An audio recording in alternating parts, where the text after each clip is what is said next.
It's supposed to. They're gonna be on at all times. Oh, they are. Oh, Yeah. okay. So I don't have to touch it. When they put them on, yeah. Okay. I think they should come on, but just keep in mind, because of the consultant, Okay. if it's not on, then she can't hear you. So is the light? The light's on, that means you're live. If it's on, go ahead and click it. Alright, now we're on. So we shouldn't touch it? Or is that what- Yeah, well, he changed it again. Oh, that's it. But That's what they we're cannot talking. hear you at all if you don't.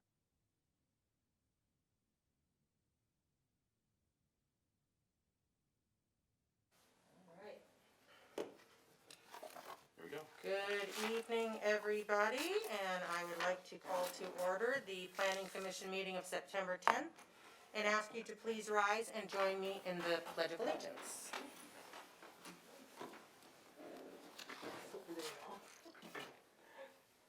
I pledge allegiance to the flag of the United States of America and to the republic for which it stands, one nation, under God, indivisible, with liberty and justice for all. Thank you. And that will bring us to roll call for this meeting. Chair Namath, Here. Vice Chair Avery, Here. Commissioner Ferguson, Here. Commissioner Henderson, Here. Commissioner Smith. Here. All right, we are all here this evening. Item 4 on our agenda is the review of the agenda. Ms. Saxton? Thank you. So we were made aware that we made an error on the suite for item 8A. So it should be suite G, and it is mentioned as suite C. So when we come to that item, when the motion is made, it will just need to be made as amended. Other than that, the agenda is good. All right, thank you very much for that information. May I please get a motion to waive the full reading of all resolutions on this agenda? I'll make a motion. Second. I have a motion and a second. All in favor? Aye. Any opposed? All right, thank you. The motion carries. Public comments on our consent calendar items and any items that are not on our agenda. This is our first meeting where the public is allowed to physically attend our meeting. But prior to inviting anybody in, did we get any e-comments for this meeting? We did not. All right. And do we have any people out in the outdoors who want to comment? No, he's here for other items. Okay. All right, so there are no public comments. That moves us to our consent calendar. May I please get a motion to approve the minutes from our last meeting? So move. I have a motion and a second. All in favor? Aye. Any opposed? All right, the minutes from our previous meeting are approved. And that will bring us to our first public hearing and only public hearing of the evening, item 8A. This item will be presented by Senior Planner Ben Fiss. Thank you, good evening. I'm just stalling to give the applicant an opportunity to come in the room. Hi there, welcome. Have a seat. Good evening, Commissioners. Go ahead and get this. Tonight's project is conditional use permit 19007, also known as the Palmdale Event Hall. It is located at 3030 East Palmdale Boulevard, Suite G. The applicant has submitted a request to establish a Type 58 alcoholic beverage control license, also known as a caterer's permit, for the sale and dispensing of beer and wine for on-site consumption at a proposed banquet facility and for the banquet hall use itself, located within an existing tenant space. The Type 58 caterer's permit will allow the applicant to sell and serve beer and wine only at 24 annual catered events, which each have to individually be approved by the Department of Alcoholic Beverage Control.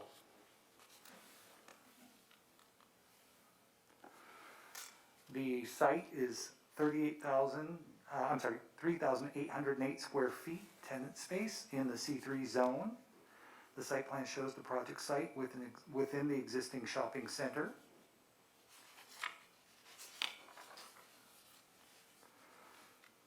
Here's the north elevation. This is the main entrance to the proposed Palmdale Event Hall.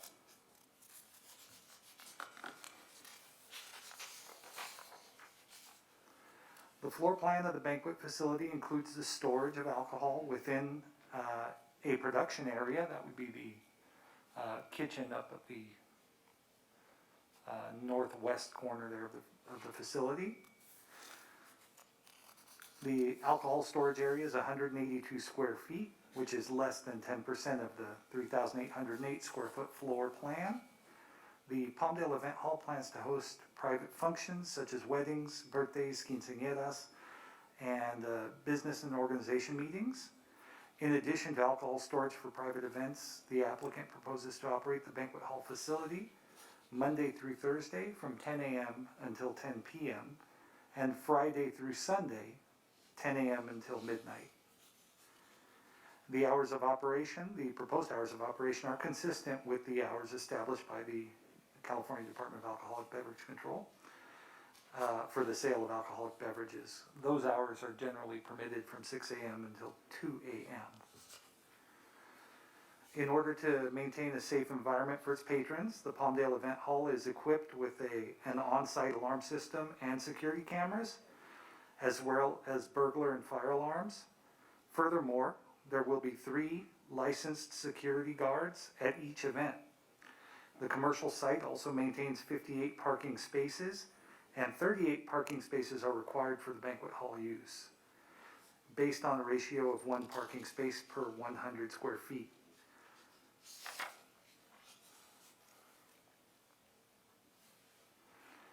Per Palmdale Municipal Code, the Planning Commission may consider over-intensification and/or high crime in the surrounding area and hours of operation to determine if the conditional use permit should be approved.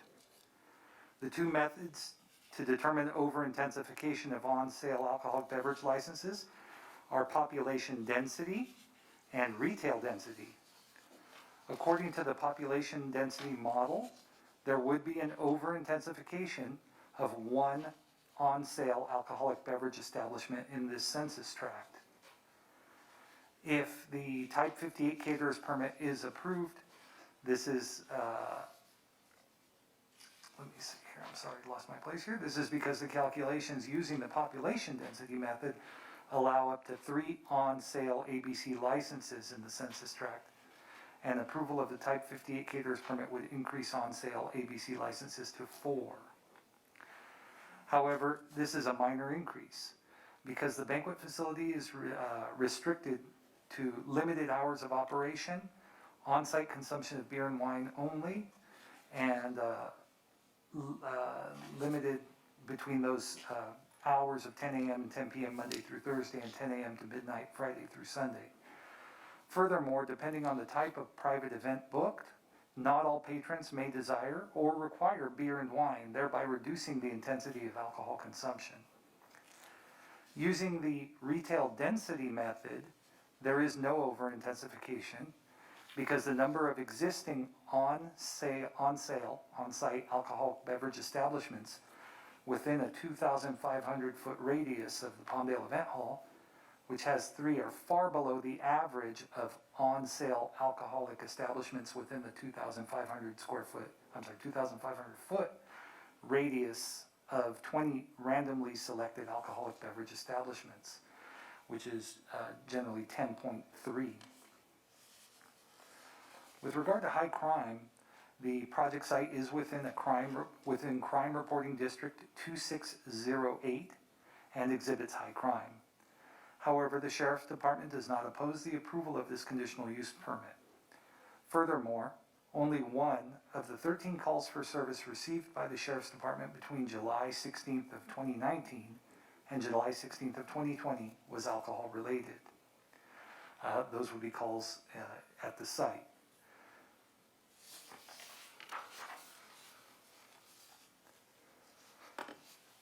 The banquet facility meets the location standards requirement specified within the Palmdale Municipal Code because there are no adult-oriented businesses within 1,000 feet of the Palmdale Event Hall.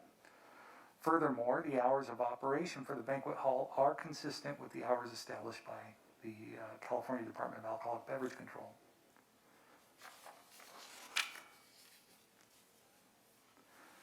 In conclusion, the three options for the planning commission are to approve, continue, or deny the project.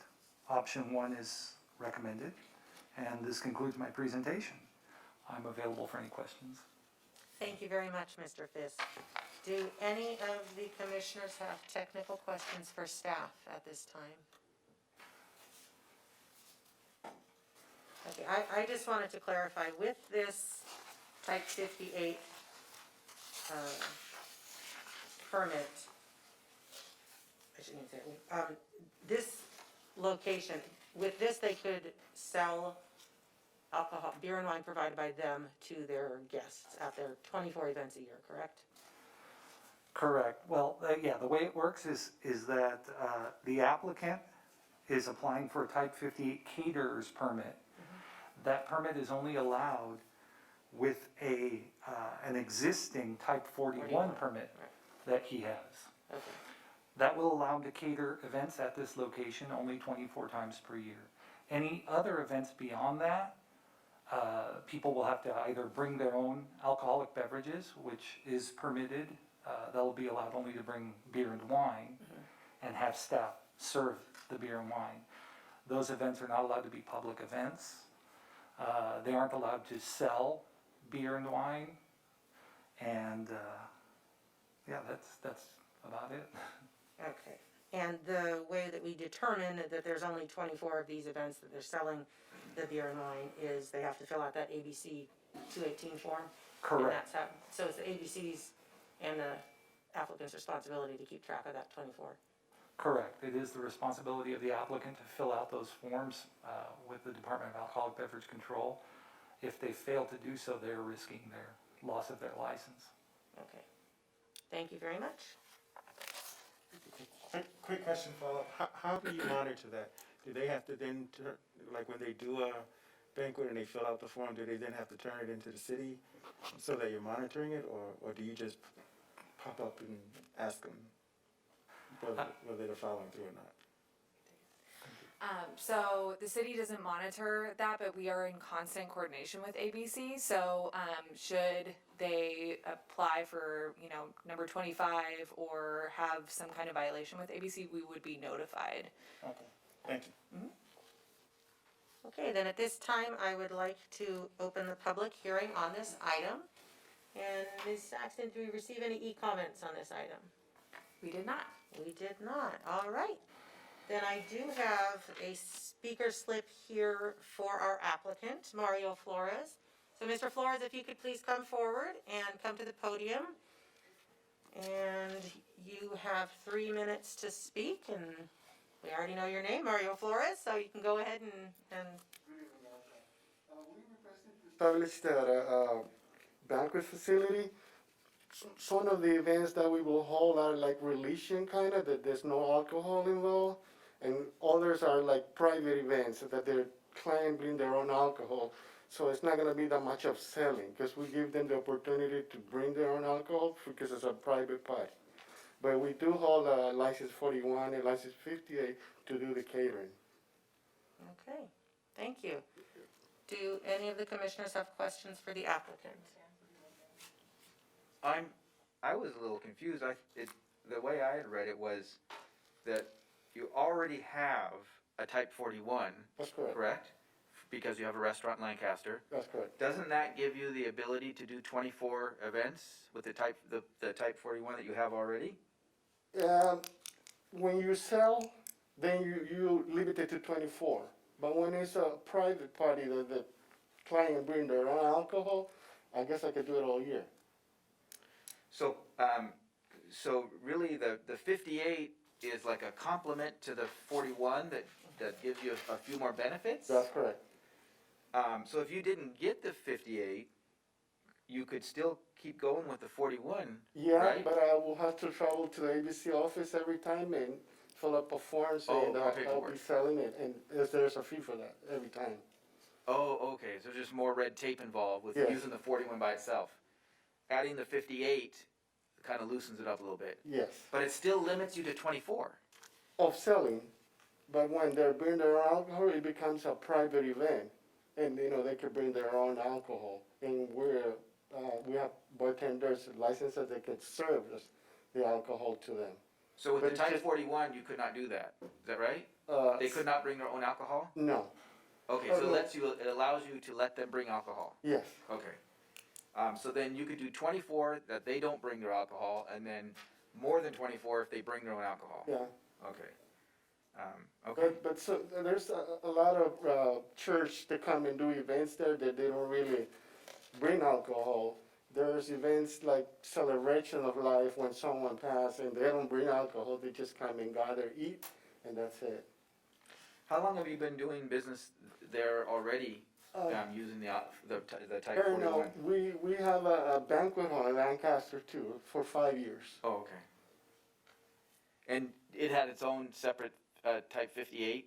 Yeah, Okay, and now you're just adding to this. Okay, that clarifies it, thank you. you're welcome. I'm sorry, you've been operating in Palmdale for 5 years too? No, I'm been operating Lancaster. So how long have you been operating in Palmdale? We haven't Yeah, opened okay. it. We've been into this project for more than a year. We have Yeah. submitted paperwork like twice, and unfortunately, they have misplaced the paperwork, and we have to redo it Okay. again and again. So it's been since April last year. I've seen it, I've seen the place and I have inquired, but I never got a response, so that's why I was wondering how long you've been operating. No, none Okay, here. gotcha, thank you. Yeah. All right, are there any other questions for the applicant?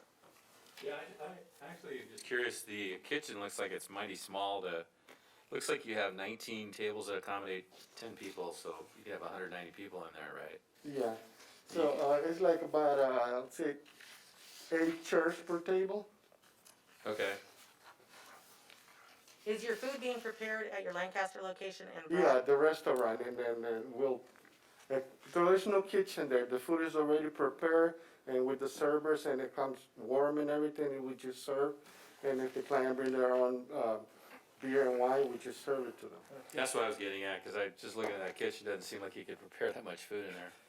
So the food's coming prepared from Yeah. elsewhere and it's Yeah. at the storage It's location? not really kitchen. It's just a place where we're gonna hold alcohol. That's if we sell. But in order for us to get more business, we'd rather the client to bring it on, so they can we can serve it to them. Okay, thank you. Thank you. Now, have you read and do you understand all of the conditions in the CUP, Yes, including alcohol beverage training and, yes, okay. And the hours of service, yes. make sense to you? Okay.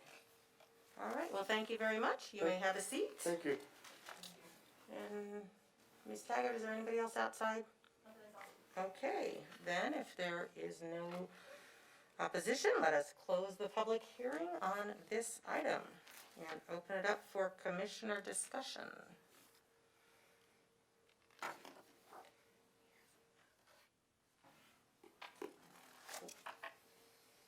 I do just wanna make a comment that the parking in that area, I know that there's the legal number of allowed parking spaces, but I could just see that potentially becoming a crowded situation out there, so that would be my one.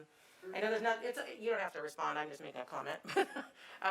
Keep that in mind, I think, cause that's a pretty tight space over there. But I know that we do need reception halls and banquet halls in this community. It's hard to find one, not that we can have a reception right now if we want it, but in the future, when we're allowed to have parties, it is difficult to find a place to have a reception, and I know there's definitely a need for that. And I think most people, when they do have a party, would intend to probably have beer and wine at it, so I think it's a nice amenity for you to be able to offer if that is the type of event that people wish to have. I totally agree. I think it's something that we definitely need in the community, and we've lost a lot of places for hosting events, so I think that's great. I know you said it's generally, you know, you have people who are, you be using for religious purposes, so there most likely won't be a lot of alcohol with those who are using it. I do know some churches who do want to do communion, so they may bring their own wine, but that's something totally different, but totally support it. All right, any other discussion? And may I get a motion? And please remember that we are changing it from Suite C to Suite G, and we will be using our touch screen. I move to adopt option number 1 as amended. Second. All right, I have a motion from Commissioner Avery and a second from Commissioner Smith. Is there any discussion on the motion? All right, then let us call for the question.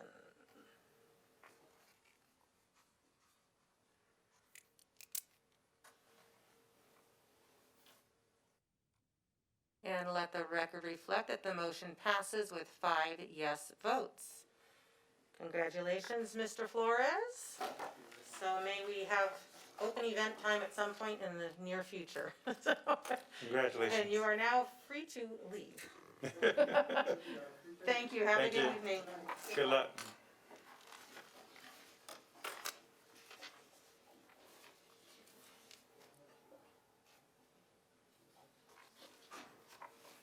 All right, then that will bring us to item number 9, our presentation by city staff. And Ms. Saxton, if you can just give us a little brief introduction on how you want us to handle this and proceed. Sure, yes, I'd be happy to. So the item before you is really about soliciting feedback. So this is the feedback we've received from the public as well as our GPAC and from the Planning Commission and the City Council when we were in front of everyone last year. So this is our time to solicit that feedback and answer any questions that you guys have. So please feel free to, I'll just go ahead and give this one on Megan. Interrupt her as you feel is necessary. So it's going to be presented by Megan Taggart. So thank you. We're excited to hear what you have to say. All right, thank you very much. Ms. Taggart, you're on. Good evening, everyone. Wait, I have a question. I'm just kidding. Because I can. I'll take a break now if you'd like to ask me any questions. I still think Oh, sorry, one more thing, just so everyone is aware, we do have our consultant, on phone, so if there are technical questions that come up, we have the ability to answer this as well. All right, thank you very much.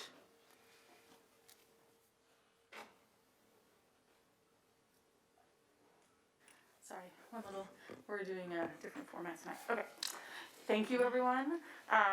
So the presentation is intended to provide, let me go back a little bit, an update on the city's general plan, update process, and act as a forum, as Carlene mentioned, to receive some feedback from you about the preferred land use alternative. For tonight's presentation, we will provide an overview of the general plan process, discuss the community vision, provide some background on the existing land use pattern, and then provide information regarding the land use framework and alternatives. We will also be presenting a summary of the community engagement activities on the proposed alternatives, and we'll be seeking direction from you on the preferred alternative. So I wanted to take a moment to kind of recap exactly what a general plan is. A general plan is a document that's a roadmap for the future of the city. It establishes the long-term vision for the next 25 years, specifically how a community will change and grow, and what the community's values and priorities are for its future. Every city is required by the state of California to have a general plan, and based on the vision for the city, general plans have goals, policies, implementing actions that provide direction to both staff and decision makers. Our current general plan has 9 elements, and except for housing, which was last updated in 2014, it hasn't been comprehensively updated in more than 25 years. So as you all know, a lot has changed in the past 25 years. So the council has asked us to move forward with a comprehensive update, and that leads us to where we are here in the process. There are 6 major segments for the update project. We started with the learning phase, which was early in 2019, and then moved on to the visioning phase, where the community and decision maker input was received to help create a vision that will guide the plan moving forward. So we are now here at the 3rd phase, where based on the input received during the second phase, we're gathering feedback on the alternatives to help shape the preferred alternative. Moving forward, later this year, we'll begin preparing the general plan, and we'll move on to review and adoption of that document, starting in the fall of 2021 through 2022. Okay. So based on feedback from the community and the decision makers, the general plan team has highlighted a few major themes for the vision of the general plan. These vision themes are broad and address all aspects of life in Palmdale. Some of those are shown here, like creating a downtown, diversifying the local economy with more jobs, providing housing options for residents of all income and ability levels, preserving the natural setting of the high desert, and creating a safe and healthy city. Excuse me.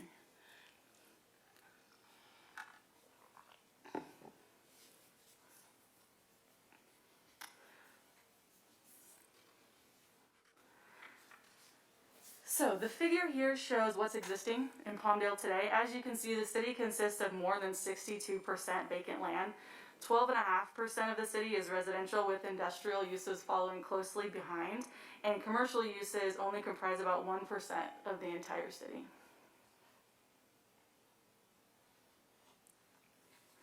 The general plan land uses are policy direction derived from overarching visioning themes like the ones that I just discussed. The intent of establishing land uses is to ensure distribution of various uses and densities throughout the city.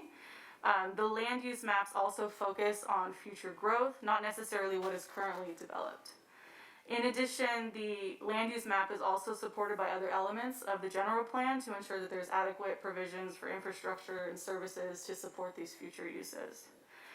So I'd like to take an opportunity now to take a moment to see if anyone has any questions on anything I've discussed so far. So, I know people had a long chance to look at this. So when we go to change some land uses, obviously you can't change uses of land that's already in existing use, correct? That's all kind of staying the same? Well, you can. If there are things built on it and it's developed and doing its thing. You can. And then but a little bit later in the presentation, I'll kind of go into, there's specific areas of change where we think the most change will occur, and some of that will be redevelopment, some of that will be new development, and then there's also large areas that we anticipate the designations to remain the same. Okay, all right, thank you. Anybody else? Just a quick question. On the major vision themes, and it probably is included in here somewhere, but is there any place for recreational activity, for youth facilities or anything like that? Is that under the safe and healthy community? Sure, that is a great point and a consistent question we've actually received throughout our outreach process, and we are kind of saving that for this next phase. Right now we're just identifying areas of change. It's a little sensitive when you designate somebody's property as open space, so we're trying to be sensitive to that and then really look at how we're approaching open space. So it's something that is going to be coming forward in the future. So not part of today's discussion, but great point, and But ultimately part of the general plan? it definitely is part of the general plan, yes. Thank you, okay, thank you. What do the colors mean on there? Like what's the purple? The purple is the mineral extraction zone.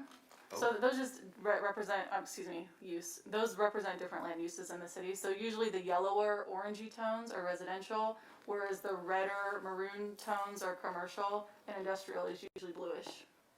What's that one over to the right that's purple? The one that's the weird shape? Yeah. That's the mineral extraction zone. Oh, that's, okay, Avenue T. Yeah, where all the mines are. Oh, gotcha, okay, thanks. Anything else before I move on? Good. Okay. So that brings us to, what are land use alternatives? The intent of preparing multiple land use alternatives is to test varying land use patterns, to take a close look at the trade-offs between land use placement, and to help make informed decisions about the future of the city. Land use alternatives will ultimately lead to an updated land use map, And each of the three alternatives provide varying ideas regarding what can happen in specific areas of change. Each alternative has a different pattern, mix, and intensity of proposed uses.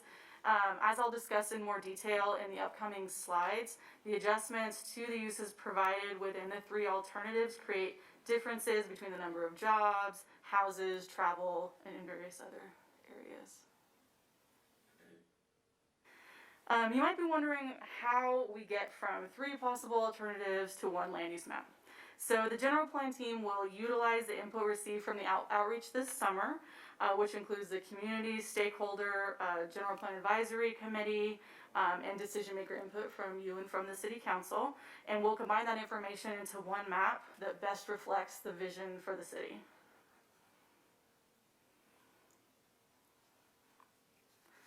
Okay, the pattern, mix, and intensity of development proposed within the alternatives is also shaped both by natural and human-made constraints. Natural constraints consist of fire hazard areas, flood zones, fault lines, streams and bodies of water, and other natural resource communities. And human-made constraints consists of the location of safety zones surrounding Plant 42, Caltrans right-of-way along Palmdale Boulevard and 47th Street East, the aqueduct, freeways, the railroad, things of that nature. Constraints listed in the previous slides help to shape potential areas of change, as I was mentioning earlier. So on this slide, the areas circled in red are areas that might be best suitable for new development, and the gray areas are areas that are already developed or not expected to change in the time frame of the general plan, which is 2045. So although the gray areas on this slide are already developed or not expected to change, those areas are anticipated to continue to gradually develop and redevelop as currently allowed, and there's no major changes proposed to those areas. Okay, so I'll take another break to answer any questions you might have so far.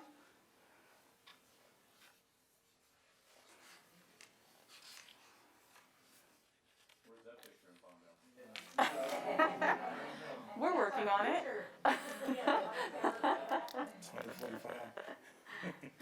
Okay, I will move on.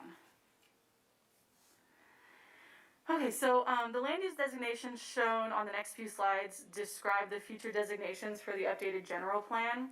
As you can see, the designations in blue will remain the same as what we currently have in our current general plan, and so I will only provide details about the new designations, which are the designations in white. So on this slide you have mixed neighborhood 2. So this type of neighborhood can include a mix of attached and detached residences which are oriented toward walking and biking. Examples in this neighborhood are townhouses, courtyard apartments, and 2 to 3 story walk-up buildings. The other new designation on this slide is mixed neighborhood 3. And this type of neighborhood pushes buildings closer to the street to encourage walkability. And then housing in this neighborhood type would consist of like row townhouses or mid-rise apartment buildings. There are 4 new mixed-use designations proposed.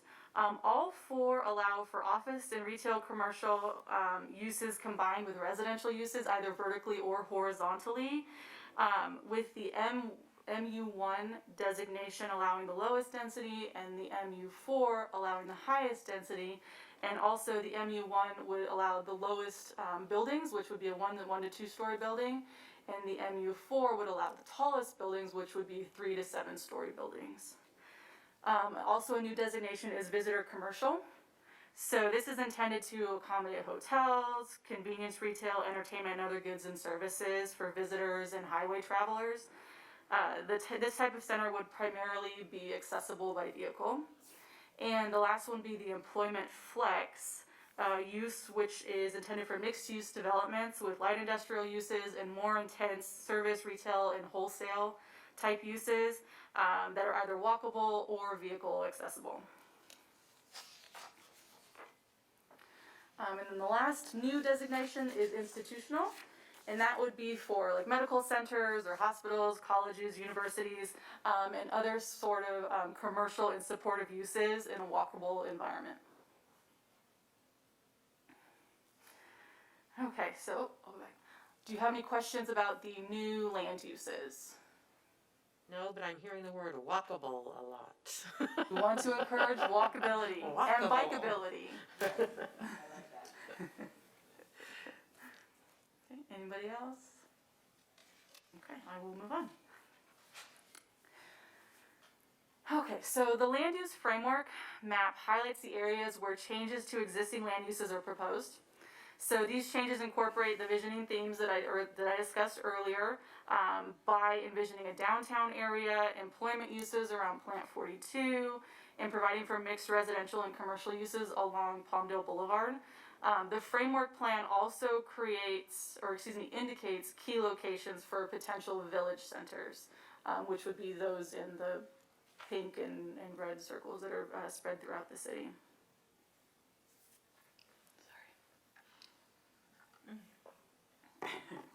It's a lot of talking. Okay, so each of the proposed alternatives will include varying types and intensities of village centers. A village center is an easily accessible neighborhood commercial center that offers a mix of daily goods and services for residents, employees and visitors, and then these centers are anticipated to be smaller and more walkable than other commercial centers. And you'll see as we move forward, there's different types of village centers because different types of residential uses are envisioned around different village centers. The pictures that we're observing right now are just samples, right? They're not actually is this what it's actually going to look like? It could. It could definitely look like that with the standards that we put in place moving forward. Gotcha, thank you. This looks like Sacramento, over by the Sheraton Marriott. I've never been. You have? Does it? Okay. So, as Carly mentioned earlier, we will be going into more detail about parks and open space in the future, but I just wanted to point out that all new residential development will continue to be required to provide open space and parks per the existing city standards. And the preferred land use alternative will include provisions for trails, parks, open space moving forward. Okay, and this brings us to the exciting part of the presentation. So I'm going to get into the three alternatives, and I'll kind of give the highlights of each alternative, and then we'll do some comparisons so everyone can see the differences. So for alternative one, this proposes a large medical and education district to the north and east of the existing regional hospital on Palmdale Boulevard and 10th Street West, and an expanded medical district around the existing Kaiser facility on Avenue S and 45th Street East. For commercial, it envisions an expanded regional commercial area along the proposed at the intersection of Palmdale Boulevard and 47th Street East, and village centers surrounded by mixed neighborhoods are proposed throughout the city. For residential or for housing, this alternative offers higher density residential uses around the future downtown area between Avenue Q and Avenue R. And then for aerospace and industrial, mainly aerospace and flex uses are proposed around Plant 42. For alternative two, there's a slightly expanded medical area to the north and east of the existing regional hospital, and then a larger expanded medical area surrounding the Kaiser facility on Avenue S.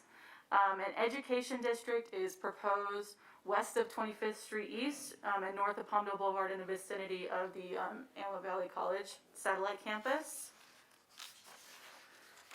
Neighborhood commercial centers are distributed throughout the city with expanded regional commercial centers south of Technology Drive between 10th Street West and the 14 Freeway, and at the intersection of Palmdale Boulevard and 47th Street East. And then for housing, there's lower density residential uses proposed around the future downtown area and to the north and south of Palmdale Boulevard. And then for industrial, mainly aerospace and manufacturing uses are proposed around Plant 42.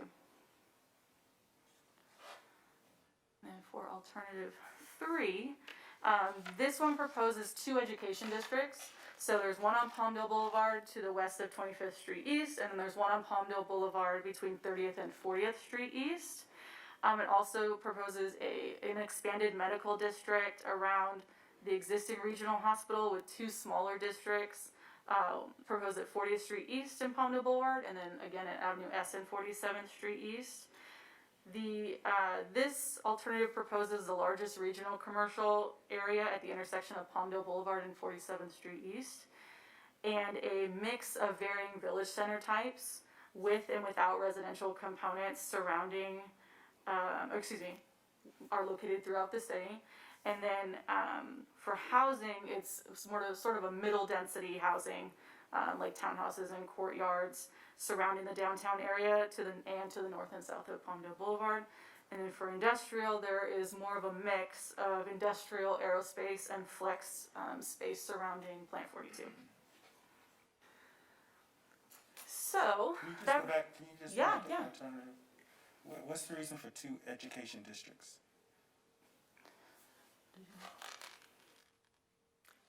Simran? I see you have 2 education districts. What's the reason for that? Why are you recommending 2 education districts in that area? I think that would be best explained by our consultant, Simran Malhotra. Oh, okay. Yeah, good evening, members of the Planning Commission. Thank you for giving us this opportunity to present the alternatives to you. I'm happy to answer that question. The reason one of the alternatives has 2 educational districts is related to the existing uses in those 2 locations. At 25th Street East, there is the Antelope Valley College satellite campus with limited space around it for additional educational uses. Further to the east, the Aerospace Academy is located, and there's land available around that which could potentially accommodate additional educational facilities. So the thinking was that by having 2 separate educational districts, these could have different foci. The Aerospace Academy, the educational uses around that could be more concentrated on programs which are tied to what's already happening at the Aerospace Academy, so higher education tied to those type of uses, including vocational training, etc., while those at the 25th Street educational district would be more general. Similarly, in the previous, one of the earlier alternatives where the educational district was being proposed on near the hospital, the notion there was that educational district could be more focused towards medically supportive educational opportunities. I hope that answers your question. It does, thank you. That actually makes sense. Okay, thank you. Okay. Let's see. So here's a side-by-side comparison of the 3 alternatives. I'll go into a bit more detail about the key differences between the alternatives in the following slides. So here's a comparison of housing employment in the village centers between the 3 alternatives. As you can see, alternative 1 proposes the highest density, and alternative 2 proposes the lowest density. Alternative 1 proposes the least industrial space and the most employment flex space, while alternative 2 proposes the highest aerospace industrial space, and alternative 3 proposes the least employment flex space. And then for commercial centers, alternative 1 proposes mixed use, alternative 2 proposes only commercial, and alternative 3 proposes a higher density mixed use. This slide shows a metric comparison of each alternative. So some of the highlights include that all 3 alternatives propose more households than the current general plan, with alternative 1 providing for the most and alternative 2 providing for the least. In addition, all 3 alternatives provide for more jobs than the current general plan as well, with alternative 3 providing the most jobs and alternative 1 providing the least. Also, the current general plan envisioned more vehicle miles, vehicle travel in general, and less walking or biking. So alternative 2 provides for the most vehicle travel and conversely the least walk or bikeability, and alternative 1 provides for the most walking and biking opportunities. So I wanted to stop here and answer any questions you might have about these. The transportation center, won't, you know, the future as far as we're gonna do the mixed space use, right? Correct. Is it MU and VC as far as what numbers there, as far as? So the transportation center is going to have a separate specific plan. Okay, okay. So it will be governed by all of the guidelines within that specific plan, and that actually will be before you next month. Okay, that was my main concern, cause I know it all focuses in there eventually. Thank you. Anything else? I know it's a lot to digest. Yes. Okay, so moving forward here. So on to the outreach that we did. So the outreach period for feedback on the proposed land use alternatives was a total of about 5.5 weeks that started in mid-July. The outreach efforts were extensive.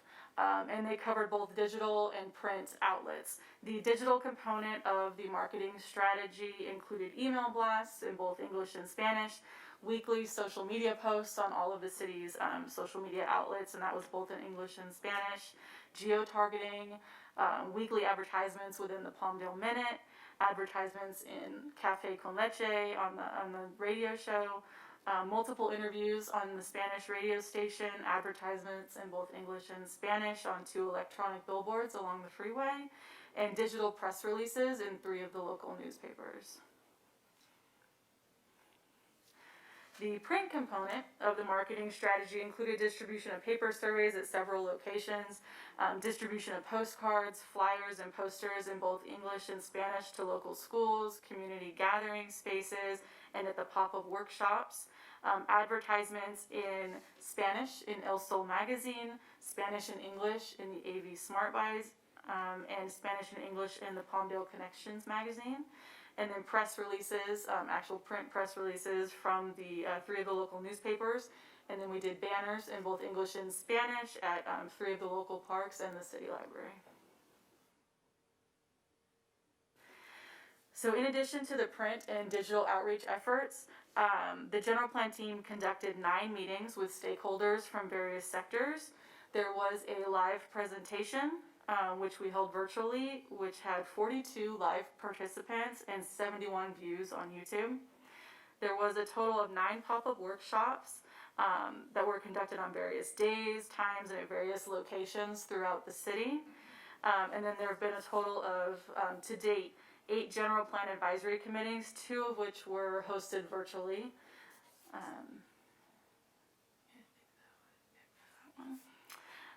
So overall, respondents preferred alternative 3, and they provided comments related to providing more jobs in Palmdale to reduce long commutes, providing balanced housing opportunities, and providing walkability and easy access to daily goods and services. Respondents also preferred alternative 3 for the proposed land uses surrounding Plant 42. So some of the more common comments received include the need for employment opportunities, the reduction in daily commutes, and the preference for general and flexible industrial jobs. For housing, respondents preferred alternative 2. So respondents' comments suggested the desire for more mixed-use neighborhoods and with various housing types for Plant 42 employees. Increase in multifamily and affordable housing, and then expanded housing options throughout the city. For medical districts, respondents preferred alternative 3.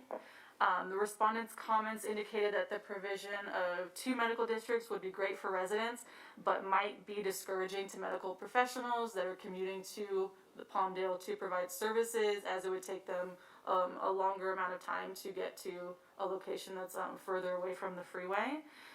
Respondents also noted the lack of health care in Palmdale and indicated that more resources were needed to be allocated to preventative services, and more focus should be placed on homelessness and mental health.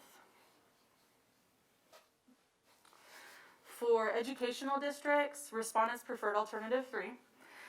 Comments received include that 2 education districts are preferred with higher education opportunities. Respondents wanted to keep educated people living and working in Palmdale and wanted to see more trade and vocational schools. For village center types, respondents also preferred alternative 3. Respondents' comments indicated that respondents liked the availability of amenities and services near housing and distributed in various locations throughout the city. There was a desire to provide senior housing, retail, amenities, and community facilities in a walkable environment, and a desire to provide mixed housing for, or various housing options for the younger generation. So in regards to the proposed location of the downtown area, respondents either agreed or strongly agreed with the proposed location. Respondents indicated that the downtown area needs to be cohesive with activities and shops and restaurants, and respondents also acknowledged that changes are needed to support future transit in the area of the proposed downtown location, and that future development would help revitalize the area. Some of the other common comments received were regarding the provision of open space and conserving native vegetation, the need to support the booming aerospace industry, the desire for more resources throughout the city, and the need to attract larger companies to the area. In addition, respondents noted that more recreation and entertainment uses are needed throughout the city, and more bikeability and walkability is desirable. Local roads need to be improved, local transit needs to be expanded, and the airport should be constructed. As discussed earlier in the presentation, the general plan team will be using all the input generated during this phase of the project to create the preferred alternative. So at this time, we are seeking input from you on these major areas related to employment uses and housing types and medical and education districts, so that we can create that preferred alternative. So just to wrap up, once input has been received from the Planning Commission and the City Council, the general plan team will prepare the preferred land use alternative. In addition, the team will continue to have discussions with the community, the General Plan Advisory Committee, and the decision maker to develop policies for inclusion in the general plan, and all of the information gathered will be used to prepare the draft general plan, which will begin in 2021. So with that, I wanted to thank you all for listening to my very long presentation. And I'm hoping that we can open the discussion, and I'm going to go back to the slide indicating the areas that we would like your feedback on, and then we can kind of hop back and forth between the alternatives and kind of go from there. How much involvement does Plant 42 and the school district and the hospital people, how much involvement have they had in this, or what's their involvement?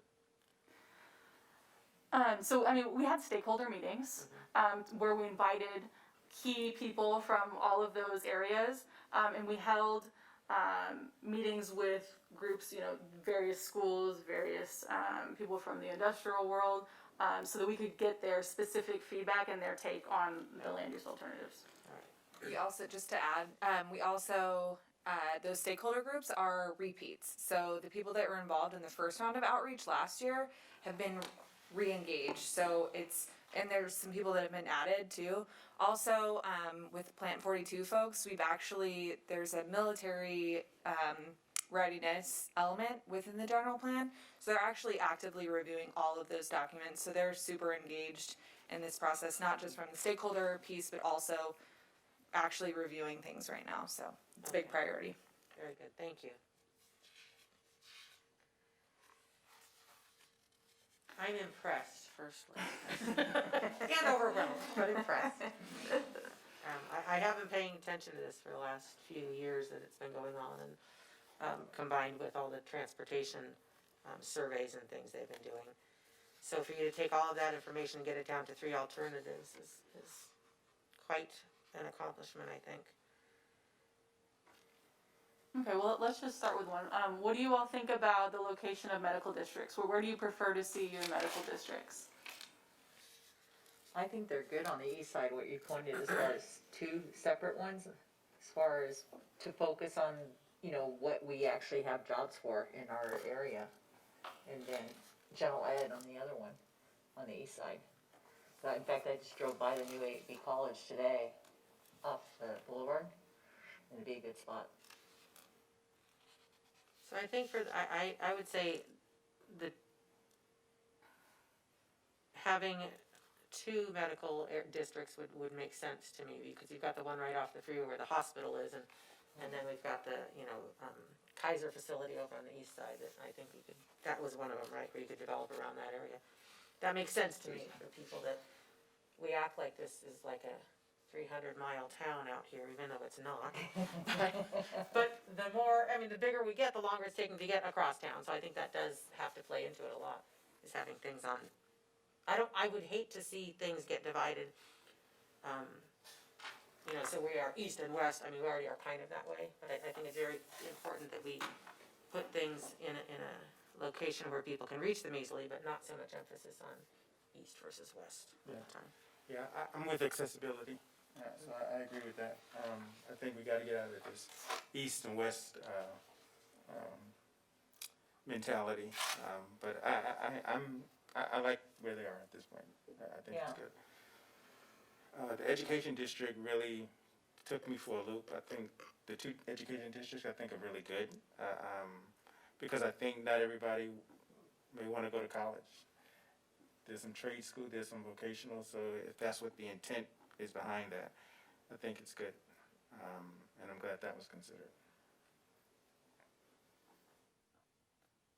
Let me just add also, with Palmdale Boulevard, I'm not sure whether it's alternative 2 or 3, but I'm like so eager for that to be changed.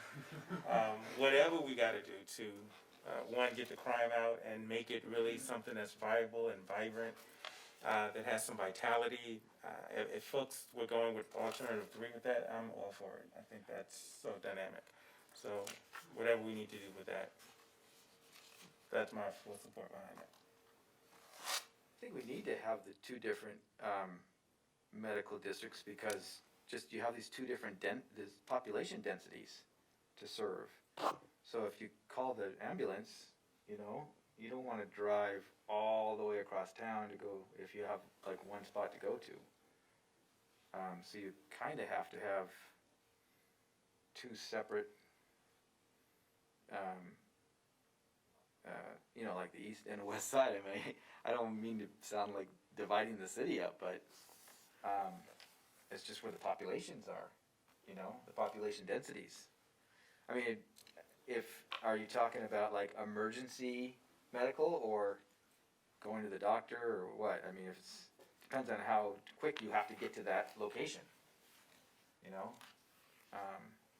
Otherwise, if you're like in the far west part and all of the services are way east Palmdale, you're gonna have to go to Lancaster, So, but we have the hospital on the west side, so obviously we have it there, but other things, like for the education district, I guess you can travel a little farther to get to those from whichever way you're going, but medical wise, I don't know, it just seems to me like you have to serve these two populations separated by the freeway.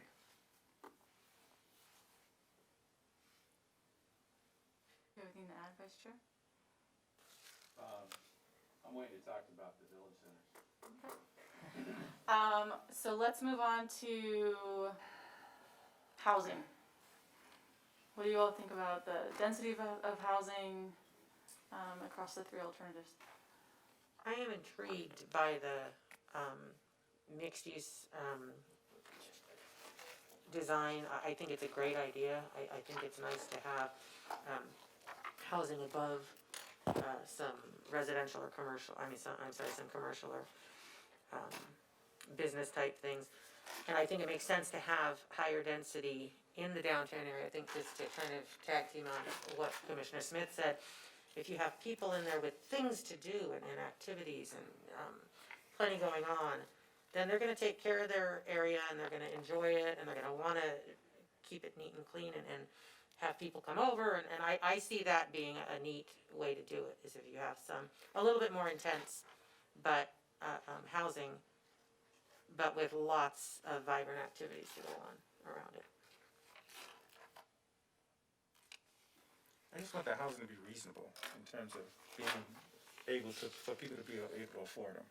I think that has become the challenge, even when listening to some of the folks come here and they talk about building housing, and the median income, they've been putting at like $80,000 and $90,000. Like, that is just high for me. I think that's just really challenging for people. So when you mention townhomes and apartment buildings, you know, I think it's great, and I certainly want to support our senior citizens. I just want, I'm not saying we should be in a poverty state, but I think we should be, at least the townhomes should be reasonable for people to live in, and they shouldn't be so close to each other.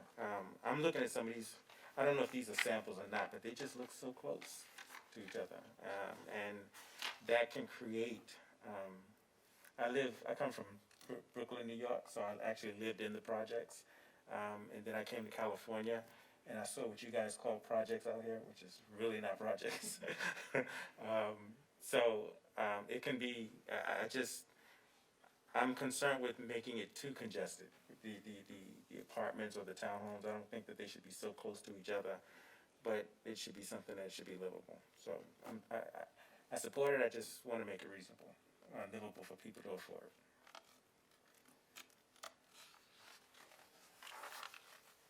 I just kind of, obviously not a question was asked or anything, but just to kind of add, the alternatives are intended to provide those housing options, which includes that affordable component. Higher density, smaller units can also make it more affordable. So that's something to also consider when you have those options. It does bring in that varying affordability. So just to note. Appreciate that, yeah. Later I'll talk about RENA. Yeah. No, thank you for that. Appreciate it. Anybody else on housing? I like alternative 3 for what it's worth. Seems to be the most popular. With the Okay, water what- tower thrown in. So how about village centers? Now we gotta look. Well, I'm just like a huge fan of, like, on page 31, this picture on the right there, I mean, that's where I wanna ride my bike there, I just wanna hang out there, I wanna go to a restaurant, I wanna go to maybe a place to have a beer, funny I should mention that, right?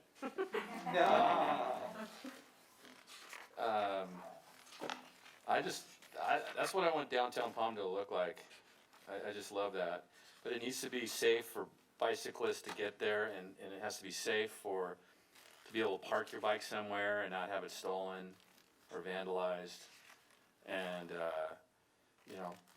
make it where no cars are in there, but there's plenty of parking nearby where it's, maybe a few 100-yard walk, plenty of shade, because we're here in the Mojave Desert. And, we bring this to our city, and everybody's gonna wanna live here. So the concept of the village centers is they're located throughout. So I Right. like that idea of. Yeah. So that way, my village center's gonna be a little bit different than yours, so when I come visit you. Well, they're all the it'll be a same, we all totally share them, different, but yeah. Atmosphere, different availability of restaurants or things to do. But they're still providing an outlet for people to go to and spend their time and visit their friends and buy their produce or whatever it is. That's the concept of these, right? So it's not the mall, it's smaller areas that we can all have near our neighborhoods. Yeah, the other thing you just mentioned mine and yours, because I guess we live in different parts of the town, but I think they'd all be unique, so they'd all bring something. Like, one might have a bowling alley, and another one might have a movie theater. And so, like, well, that's my favorite one. Well, no, this is my favorite one now. I just think that's so needed in our town. And we have so much room to put those in, where we can put these. And I think that would bring a good sense of community too, if you had places that are, little, kind of like they have back east. I know Boston had, little community things, and it was very, different in each little area, but they were they felt like ownership, I think, in the community. It was my little grocery store, my little, meat market, bowling alley, whatever it was. So I think that's a nice idea. It's very different, I think, than what we have now, but it would bring a vibrancy to our community. Do you remember in the planning commission, what do you call that seminar we went to? Yeah. Where that town just made their own thing? That's what I was thinking. That was so cool, Yeah. man. Yeah, that's what brought memory when I saw that. Yeah. That would be very creative. Quick question, what's the difference between village centers and the multi-use centers? That may be for the consultant, huh? I think that would be a good question for Summerin to respond to. Thanks, Carleen. Difference between village centers and multi-use centers is essentially scale. The village centers are intended to be more your neighborhood center, where it's mostly, but not all, just limited to your local services and uses. The multi-use centers are a little bit larger, and those are where you might have first more retail, additional community facilities, which might be larger than what serves just that limited neighborhood. You might have more senior housing or additional housing options in those multi-use centers. They can also have other citywide facilities that are accessible to more than just the limited walkable residential neighborhoods that surround it.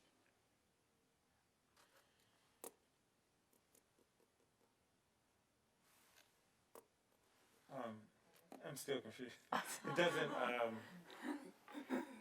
so it's a vacant place and it could be utilized for whatever purpose that the community might need to use it for. Is that generally what it means? No, not necessarily vacant. It's not already built waiting for a tenant. It's the areas which are designated either a village center or a multi-use center, or in most cases already have the seeds around which additional uses can sprout. They also have vacant land around where some of the other kinds of uses we want to see there can be developed. So, for example, on let's see which. Could we put a youth facilities center there? We would. Sorry, say that again. Could we put a youth facility building there? Mm-hmm. Yes. So a multi-use center might have a youth center, while a village center would have more local, a coffee shop, or your dry cleaners, your grocery store, etc. But a youth center or a senior center might want to be located in one of the larger multi-use centers where it's more accessible to not just that neighborhood, but several neighborhoods within that part of Palmdale. Got you. Thank you.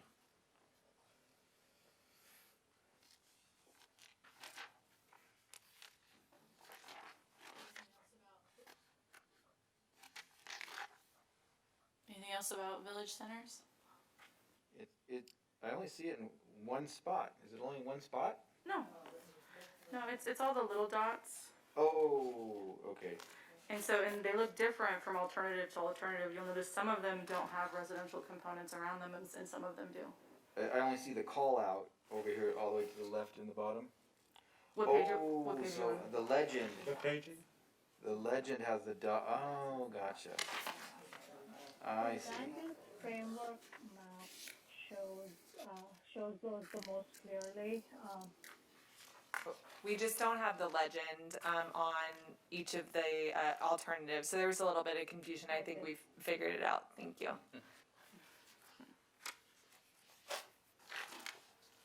Okay. So how about employment? I think it's important to make sure that we have employment uses that are comprised of many aspects, industrial, as well as aerospace. I don't think we should be so reliant simply on aerospace and retail. So it's important to have the employment flex area as well as, keeping up with Plant 42 and what happens over there, but not being solely reliant on that for those areas. So I think it was.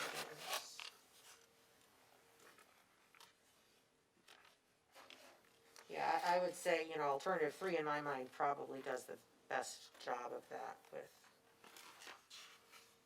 bringing them all together.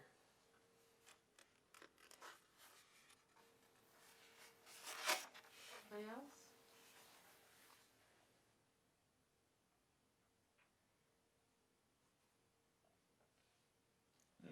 Well, that's all the key points. What do you want to add, Carly? Do you Yeah, I wanna- would just say, are there any other things that the team would like to share? And just to let you know, all the comments and feedback we've received today will be presented on Tuesday to our city council as well, because we're going to be in front of them. Megan will be doing this presentation again, soliciting the same type of feedback from them as well. So we'll include the feedback that we've heard from all of you. So yeah, if there's any last thoughts, we are very eager to hear them. In Okay. these, all of these alternatives, You sparked us something. are there, a transportation component, that could connect these, pieces together?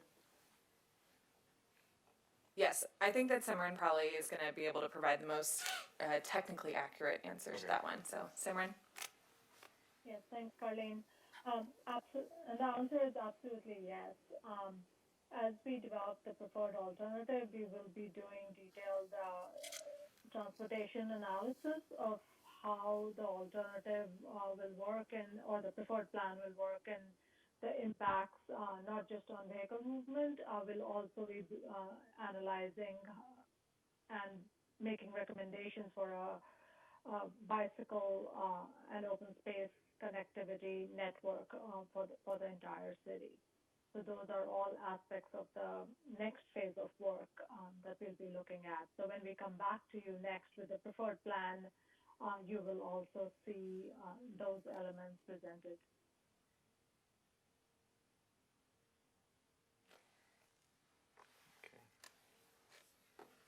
Thank you, Simran. My last comments to it. First of all, awesome project. Great presentation. I know you probably needed some water, but you did an awesome job. Thank you so much, and the way in which you presented it, and the color, all the colors and decoding. Awesome job. Thank you. I love what's been presented here. I remember participating in some of those meetings and workshops, so it's good to see that information is reflected in the presentation. My only concern, and Carmen, you talked about it earlier, and I just don't want it to be an afterthought, is that our youth are our pride and joy. They're our gem. They're our treasure, and they should be all throughout this general plan. A youth facility is so important right now for our young people, because literally when you hear them in the community, they don't know what to do. They don't have places to go, and so I really don't want that to be an afterthought. Like, we think about it somewhere along the line. We got to let them know that we're thinking about them now, that they're included in this process. And they may well be. I've seen some of the comments that young people, it's mentioned and so forth, but I just think they need a place on the general plan, and that there ought to be a space. If we got 62% vacancy out here in Palmdale, the land that's unused and unoccupied, we can put a four level facility that would include education, that would include entertainment, that would include recording studios, that would include sport and play that they can get excited about. So I just ask that we really, really give more consideration and attention to that. Other than that, awesome job. Thank you. My question's on the parks and open space that's gonna be mandatory for new residential development. So obviously, everybody's grandfathered in, that's got their track maps approved and whatnot, but, so like, if you're a landowner and you're gonna develop, a tract with 20 homes, which is really small, how are you gonna be able to afford to, put open space and parks affiliated with that? It just seems like that could drive some developers away. So yes, obviously it has to fit into someone's pro forma. I would say that the way that the policies are written encourages the open space. There's requirements for open space. I feel like it is not the city in general expects certain amenities to be provided. For a housing development that size, I think the percentage is pretty low. Maybe a small green patch or some kind of amenity associated with that. So they do scale, obviously, but yeah, I mean, it's something to consider, something to note, and something to work through. Sorry. And actually, Simran's going to add something. Thanks, Carlene. For new development, if it's all single family and it's a tract of 20 homes, one would anticipate that those homes have backyards, so at least the residents have some open space available to them. For the new designations that Megan described earlier in the presentation, where she talked about higher density, so courtyard homes, townhomes, apartment buildings, etc., the multifamily format, where there are no backyards. So the notion or the idea is that when those projects get developed, and those can be 10 units or 100 units in size, they need to provide open space for their residents so that families with young children have a place to recreate outside. As we are going through this COVID crisis, we're learning that people's parks have been closed down. You can't go out and play in parks, so we can't have residents can't depend on those kind of open spaces as they typically did. We want to make sure that developments provide that open space within them. It's not we still will need to, figure out what's the right amount per unit, but enough space for families to have the ability to be outside and experience and get creative. Okay, so it says city, as per city standards, so the city standards haven't been totally developed yet? No, they haven't. As we are going through as we develop the policies and then following the adoption of the general plan, when the city updates the zoning code, that's when those exact standards will be developed. How many square feet per unit of, private open space or common open space, and the distribution of that and what will count, and all that will be detailed out later on in the process. All right, sounds good, thank you.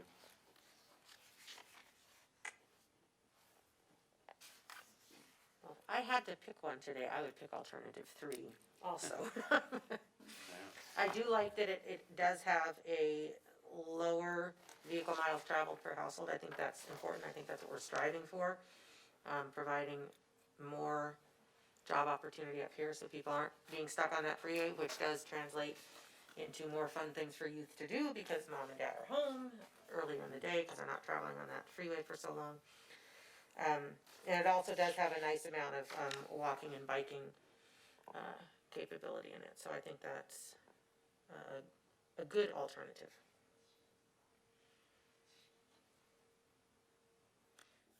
Great. I agree with number 3 also. And I believe that if, like, I try to go out and walk a couple times a week, but if I can find a food place that I can walk to and walk back, it doesn't defeat the purpose,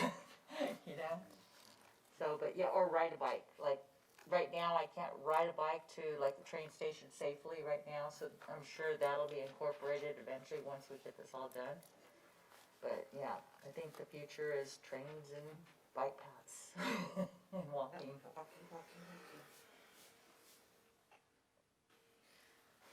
Wonderful. Thank you so much for your feedback. I'll let Megan guess wrap it up, do some closing, and then we'll move on the agenda.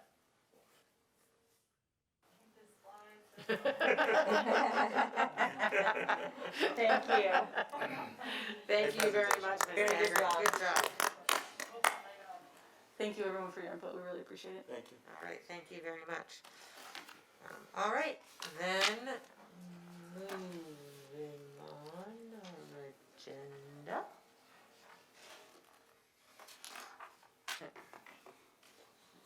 Brings us to item 10, staff communications. Yes, good evening. And you've got enough time to talk, so no. I'll make it quick, I promise. I do have some exciting things to talk about, though. I'm sure that everyone has read in the newspapers and seen everywhere that our wonderful. Hi. Oh, Sorry. gotta go. Not yet. Just trying to wrap me up too fast. Sorry. So that our city is in the running for the headquarters for Space Command. So we are extremely excited. We're competing with 25 other states, and it's anticipated to potentially bring about 1,400 jobs, high-paying jobs. We are hopefully going to be submitting our application next week, and we are going to. They say that they're going to announce in November the next round if you get to move on, and then we'll hear about the preferred location in early 2021. So we'll see. I mean, sometimes government moves a little slow, so we'll see if we stay on that schedule. But we're just really excited to, have that opportunity to even apply and be in the running. So that's very exciting. Anything we need to do as a city of Palmdale to encourage, influence them to select us? Yeah, I think maybe talk to just the people that you know. Luis Garibay, our economic development manager, has led the charge in this application. I have to tell you, I read it yesterday, and man, it looks great, and he has done a great job. I know a lot of different divisions and departments have put in effort and done a lot of research, contacted a lot of outside organizations. I'm very biased, but I think that we've put together a really great application, and I'm super hopeful that we're in the running. So, yeah. We'll give you definitely prayer. Yes, yeah. And then the next exciting thing, maybe not as exciting, is our arena allocation has come out. So it's draft, but almost final. We don't anticipate to change at all. The total number which will be incorporated into this effort with the general plan. So it's really great timing for us as a city to be doing this housing, or to have this allocation to incorporate into our general plan update. We are at 6,625 units that we have to plan for. So one of the things with RENA, you don't have to construct it, you just have to plan for it. So when we're talking about that mix in densities, it's really helps us meet those numbers. And they actually come out, to speak to Commissioner Smith's point, they come out with allocations based off of income. So we have an allocation for very low, moderate, above moderate. So they try to encourage the city to plan for those things going forward. So, so we're happy to have the numbers. Everyone got really bumped up in their numbers, so it's something that we have to digest and plan for going forward. And then my last thing that I wanted to share, and I checked with him, it's okay that I'm telling everybody. I asked if I could say it on TV. Unfortunately, Skip Smith, he is going to be out on medical for a little bit, not COVID related, but just, keep him in your thoughts and everything. He's doing good, but he's going to be out for a little bit. So if you guys ever reached out to him, go ahead and reach out to somebody else. But yeah, he's doing okay, but he wanted you guys to know that he's going to be out. So anyway, with that, I don't have anything else. I'm just excited to see you all and thankful that you are so engaged. So thanks for your feedback tonight. Thank you. Mr. Doran. Nothing for me this evening. You're like totally stealth tonight. Okay, Yeah, that fine. awesome green tie you got. Right. City attorney is better to be seen than heard. This is true, we're not complaining, we're just commenting, so. Don't you get billing hours for every word you say? But you're my client, so I'm trying to keep the billing up. Thank you. All right, item 11 is planning commission communications. Anybody have anything? Yeah, actually, I have a couple questions. Is there any movement on the Sprouts or the housing developments that we've approved there on Rancho Vista? Over there between 10th and 30th West? No. No? So I've My heard. wife wants to know about the Sprouts. Yeah. So they are, from what I understand, they are negotiating with some other potential tenants to realize the commercial piece. They're really just working through financing right now. So I don't think that COVID is doing anybody any favors. No. So hopefully they get figured out soon. But that's kind of where they're stuck. And just another thing is our planning department kind of off as far as business goes, essentially, because people aren't motivated to get in there and try to open new businesses, or you? Absolutely not. Yeah, Really, it's busy? Very, very Well, that's busy. good, okay, I'm glad to hear that. I would say your October packet is going to be a great one. Okay. So get excited about that. But But a lot of that's stuff that's been in the works for months and months and months, right? I mean, I mean, CPs and whatnot. like Megan said, and I think that this actually goes citywide. I think that people have more on their plates now than we ever have. Wow, Our counters are very active and we have a lot of customers coming in. We actually keep a log of how many people come, and I mean the numbers are so impressive. People are applying we're getting a lot of pre-applications, so a lot of feelers, like how does this pencil out, but also, you know, just over-the-counter approvals, a lot of AQUA reviews, even, I mean, our approval tonight and last month with the dance studio, people are moving forward and they are expecting that things are gonna change. So yeah, we got a lot going on. good, okay. Real estate's been on fire. Yeah, real estate. Yes. Do you have the census response yet? Not yet? Darn Not it, percentage? I should have asked Nardi before the meeting. I'm just wondering, because you guys have been doing a fantastic We're job. over 60%. Okay. I know that we were stuck at 57 for the longest time. So, yeah, Nardi Lopez is leading that effort, and you know, we're out and about. People still have the month of September to fill out those Okay. census forms, so please do. So yeah, great point. So they they just try to get as high as they can naturally, like for instance 60%, and then what? Then they send out the troops to get the other 40. So yeah, the enumerators are already out. I've actually seen a couple with their bags because of COVID. They delayed that for quite some time. So I think they did some more mailers to the people who haven't responded, but the city's taking a really proactive approach and going to a lot of events and food distributions and things like that, to try to get the numbers up. Everyone counts. And I just heard from Nardi, we're at 63%. Awesome.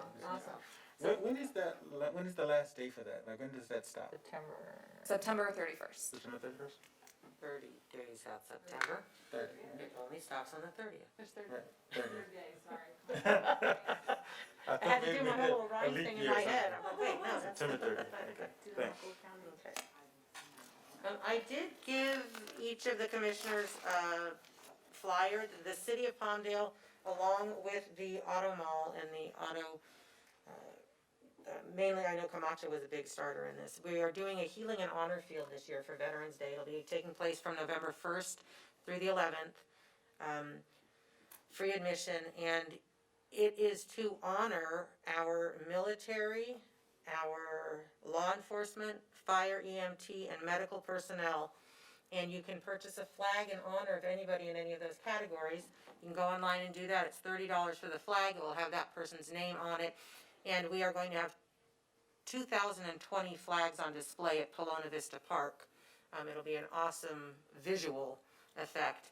And that can be for living people, deceased people, retired, but anybody in any of those categories. And it's a way for us to say thank you, show our support as a community for those people that go above and beyond. And it's also a phenomenal volunteer opportunity for all of you.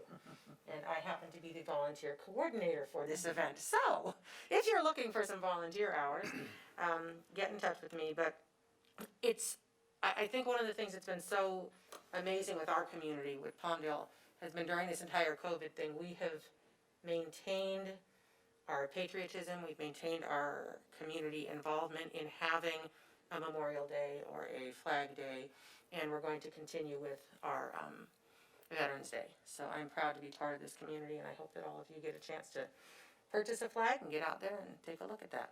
So, with that being said, I shall adjourn our meeting until our next meeting on Thursday, October 8th at 7 p.m. And I'll be quieter this time. I won't scare anybody. Thank you.